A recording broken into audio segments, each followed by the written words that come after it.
Namaskar. Welcome to another episode of Editorial.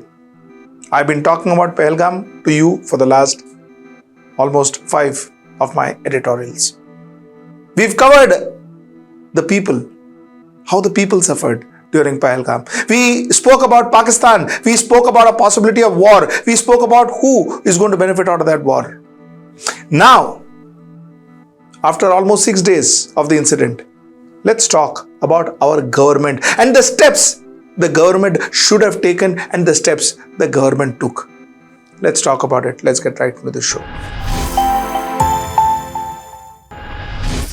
You see, for starters, I have seen 2008 26/11 attack. I have seen 2008 26/11 attack on many fronts. I've seen it very closely from the Home Ministry of Maharashtra. I've seen very closely from the sheer venue it took place. I used to work in Nariman Point. It happened in the next building where I used to work with. I was physically there when this attack took place. So I know what happened. I also know what happened politically. I also know that Shivraj Patil was asked to resign. Shivraj Patil was then the Union Home Minister. Because somewhere down the line, the UPA government then felt that, listen, with authority comes responsibility.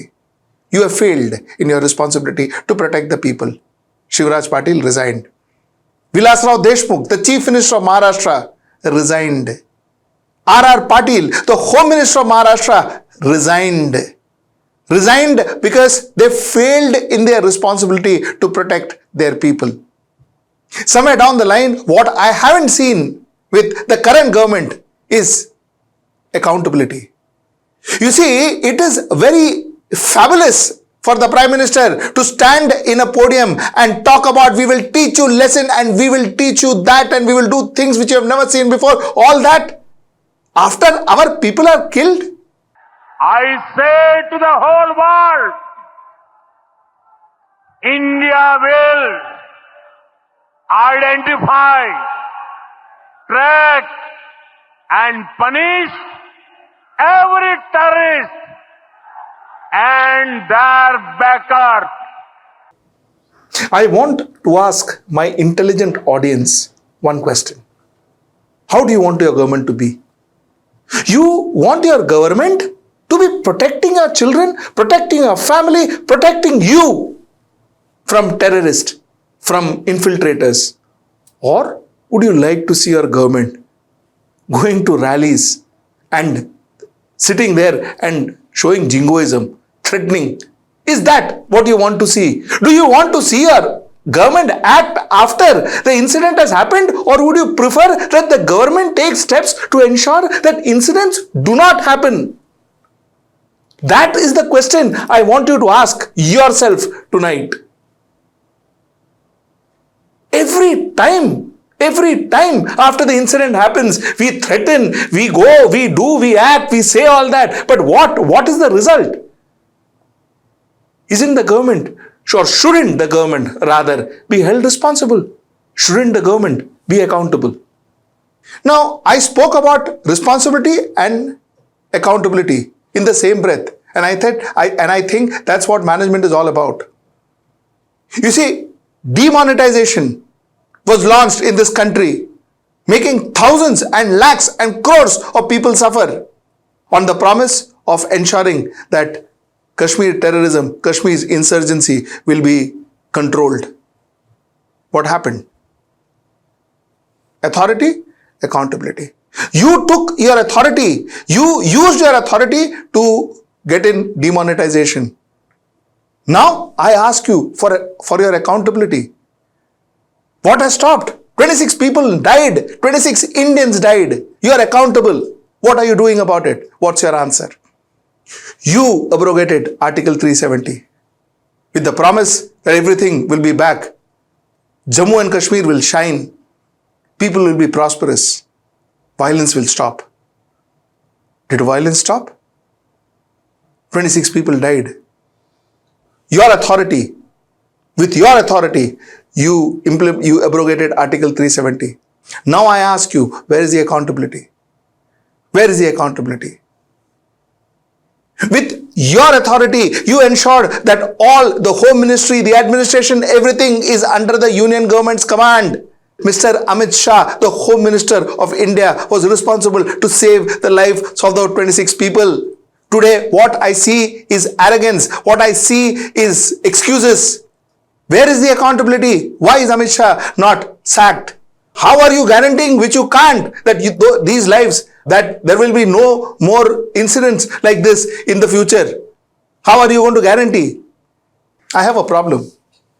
I have a problem because somewhere down the line, the NDA government under the leadership of Mr. Narendra Modi is not taking our democracy seriously. What was so pressing that the Prime Minister couldn't attend the all-party meeting on the 24th of April? Are you saying that it is something that your number 2 can handle or a Home Minister can handle alone? The Prime Minister need not spend time for that. He has other pressing issues, more pressing issues than the life of 26 people, which means that there is no seriousness given to the democracy, the democratic process. I will give you a small quote which Mr. Narendra Modi, the then CM Gujarat, had given during 26/11. He had said that UPA government has to take up with the international community Pakistan's blatant violation of UN conventions and prohibit the use of sea, land, boundaries and weapons for terrorism. He had said that. The same Pakistan has used our territory and our boundaries and weapons to kill our people in 2025. He spoke about this in 2008. Mr. Modi said that the Prime Minister, Mr. Manmohan Singh, address to the nation the previous day was disappointing and asked the Prime Minister to convey a meeting of CMs to draw up an effective policy to strengthen the Coast Guard and the Navy. He had asked Prime Minister Manmohan Singh to call a conference of the CMs. Did he talk to Omar Abdullah once? I find this very strange. I kept quiet. For 6 days. Because that was a time I needed to stand with my country. I still stand with my government. But that doesn't mean that we will talk. We will not talk. We will not question the government on their actions. It doesn't mean that. Today, I question the government on their action. You see, Dr. Manmohan Singh had called for an all-party meeting November 13, 2008, after the 2008 26/11. He had called the all-party meeting. He had spoken about strengthening anti-terrorist measures in that all-party meeting because you know why? He was present there. Mr. Manmohan Singh had apologized for his failure to the people.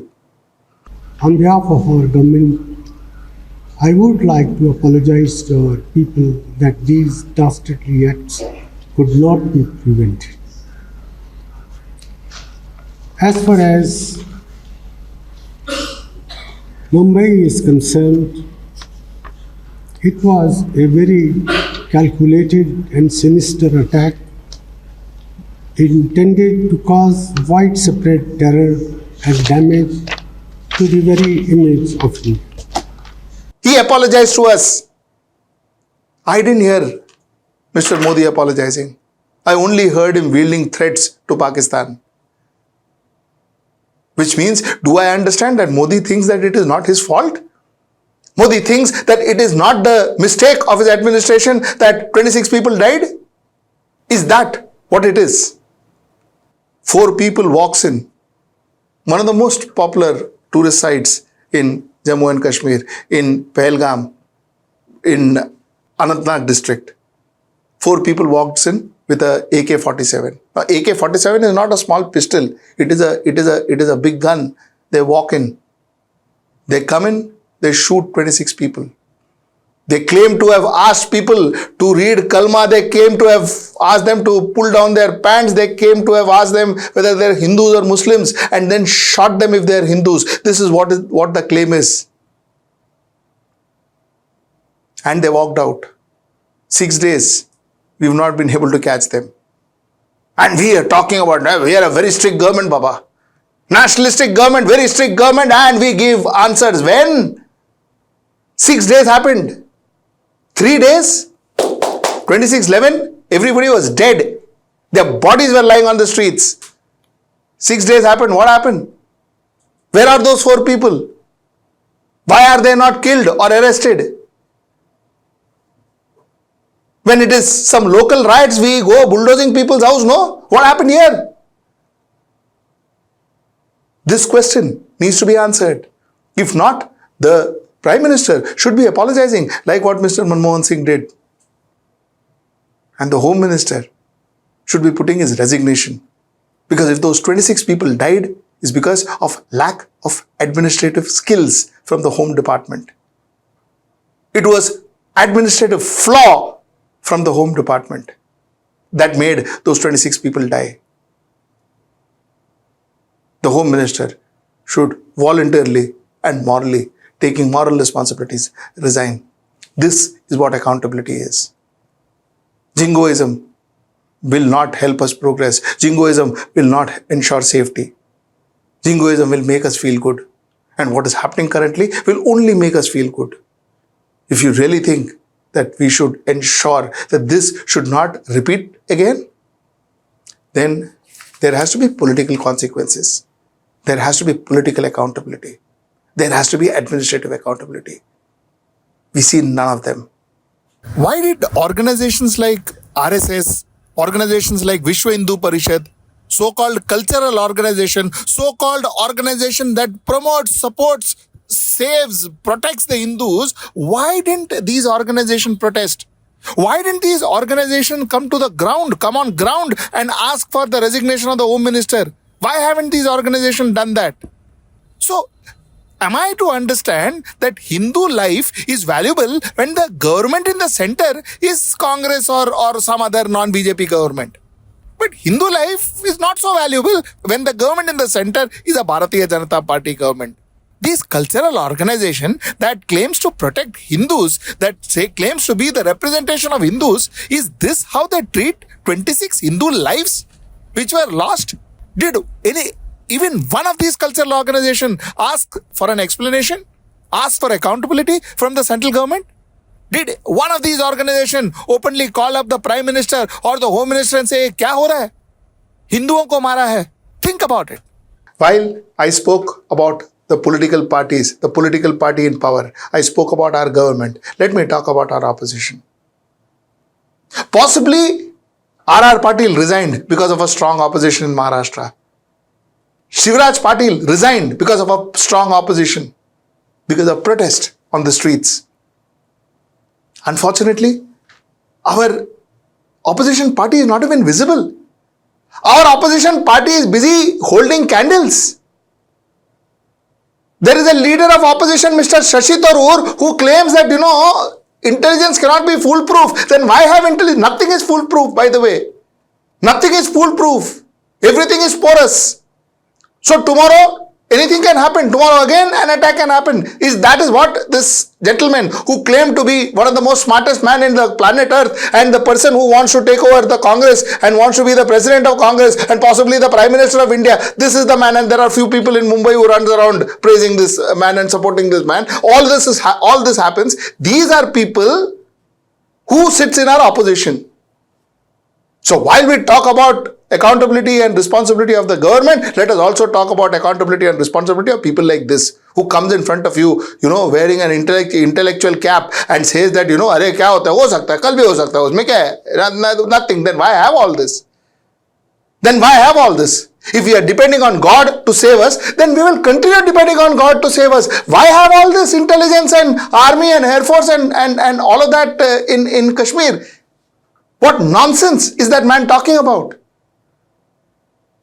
So the fact is, it is unfortunate. It is unfortunate in our country that we have a government who doesn't take responsibility and who doesn't take accountability, and opposition who allows the ruling government dispensation to act the way they want.